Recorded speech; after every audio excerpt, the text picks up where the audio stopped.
C'est l'heure de la revue de la presse et des médias israéliens ce matin sur Studio Kalita, relayé sur les ondes des radios juives parisiennes. L'effervescence est quasiment à son paroxysme dans la presse israélienne ce matin, avec bien entendu le début de ce qui sera certainement l'un des événements les plus importants de l'année, certains même disent de l'histoire diplomatique de l'État d'Israël. La présence à partir d'aujourd'hui et jusqu'à demain soir et vendredi de plusieurs dizaines de chefs d'État, de premiers ministres, de têtes couronnées qui participeront donc au 5e Forum international sur la Shoah et au 75e anniversaire de la libération du camp d'Auschwitz. Et ce matin, les quotidiens israéliens mesurent donc la portée exceptionnelle de cet événement et lui consacrent leur manchette. Celle du Yediot Ahronoth est d'ailleurs particulièrement marquante. Elle nous montre une photo de jeunes rescapés, ou plutôt survivants du camp d'Auschwitz au moment de la libération du camp. Donc c'était le 27 janvier 1945. Nous allons d'ailleurs revenir dans quelques instants sur l'histoire particulière de cette photo. Mais le Yediot Ahronoth a choisi d'inscrire en 7 langues différentes le même cri sur cette photo, Leolam Lo Od. Plus jamais cela. Ce qui donne à cette une un caractère tout à fait particulier.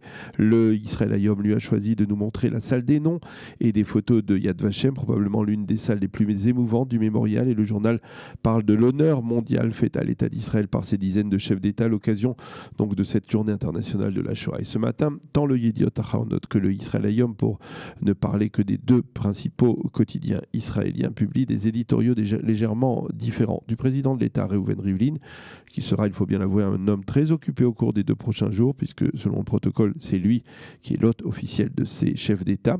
Et nous ne laisserons pas la possibilité d'oublier ou de faire oublier, écrit le président Rivlin dans le Yediot Ahronoth. Ensemble, nous allons lutter contre l'antisémitisme. C'est la manchette du Israël Hayom, extraite elle aussi de la réflexion du président israélien. Le Yediot Ahronoth est tout de même allé plus loin, puisqu'il offre ce matin exceptionnellement aussi ses colonnes au président français Emmanuel Macron, qui est arrivé hier soir, vous le savez probablement, en Israël à la tête d'une importante délégation. Sous l'intitulé « Impardonnable et incompréhensible », Emmanuel Macron écrit ce matin dans le Yediot Ahronoth: « Nous devons rendre hommage aux victimes de la Shoah, honorer leur héritage et célébrer la présence de survivants comme une source inépuisable de soutien. » Et il faut le faire très vite, car l'antisémitisme est toujours là. 75 ans après la libération d'Auschwitz, les rescapés, qu'ils soient citoyens français ou ailleurs, ou d'ailleurs, sont toujours agressés parce que juifs. Ne rien dire serait être complice de ces faits-là. Et c'est pourquoi j'ai promis d'utiliser tous les moyens pour lutter contre l'antisémitisme. Notre génération doit se souvenir de chaque nom, de chaque visage, et c'est ainsi que nous forgerons notre humanisme, cet humanisme dont nous avons tant besoin à notre époque, a donc écrit ce matin le président français dans le Yediot Ahronoth. Les quotidiens israéliens nous fournissent ce matin les programmes plus ou moins détaillés des commémorations et des rencontres. Et ce qui est tout aussi important, en particulier pour les habitants de Jérusalem, les artères de la capitale et même les portions de l'autoroute Jérusalem-Tel Aviv qui seront fermées aujourd'hui et demain à la circulation. Un extrait de ce programme de ce matin, dans un peu plus d'1 heure, que le Premier ministre Binyamin Netanyahou recevra le président français Emmanuel Macron. À 11h30, M. Netanyahou rencontrera également Nancy Pelosi, présidente de la Chambre des députés américains. Et c'est ce soir à 18h30 que se tiendra le grand dîner de gala à la présidence de l'État, en l'honneur de tous les chefs d'État présents. Parmi les absents ce soir, Vladimir Poutine et Mike Pence, qui n'arriveront que demain matin en Israël. Vladimir Poutine rencontrera Binyamin Netanyahou demain à 9h et il inaugurera demain à 11h avec le président Rivlin et le Premier ministre le monument à la mémoire des héros de la bataille de Stalingrad. Les journaux indiquent que la présence massive de tous ces chefs d'État est considérée en Israël comme une opportunité unique pour garantir le maintien de la pérennité du souvenir de la Shoah et de franchir un palier dans la lutte contre l'antisémitisme qui ressurgit.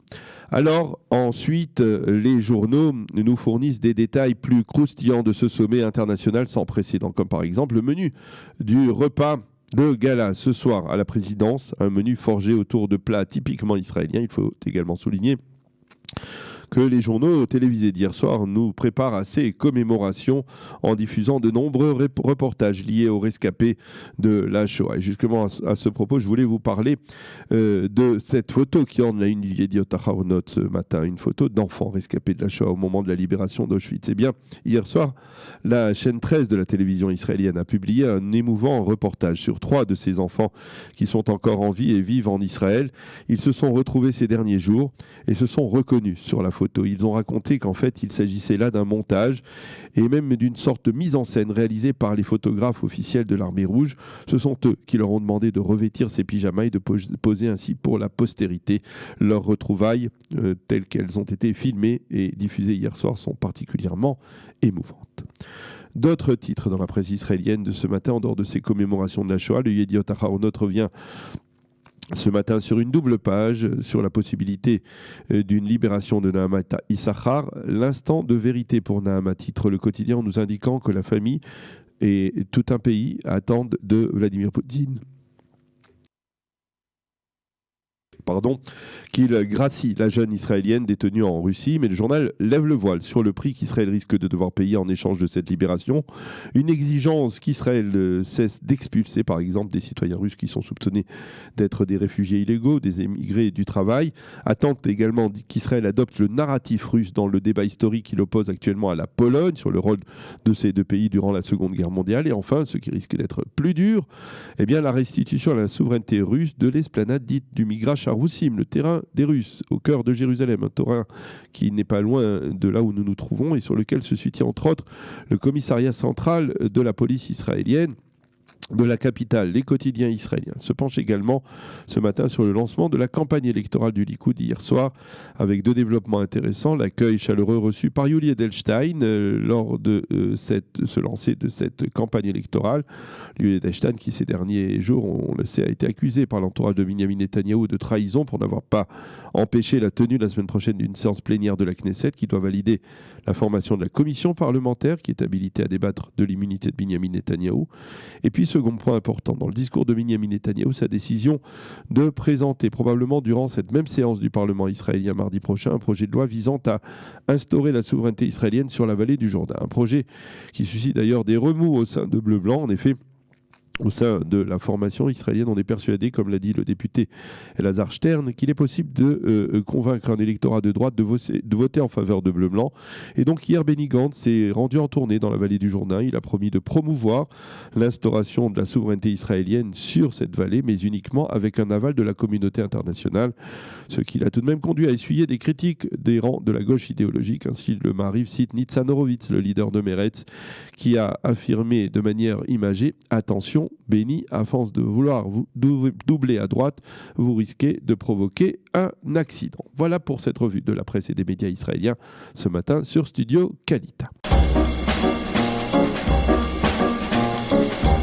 Pour mieux s'immerger dans la réalité politique, sécuritaire, économique et sociale d'Israël, connectez-vous chaque matin sur Studio Kalita. Daniel Haïk vous y attend pour sa revue de la presse.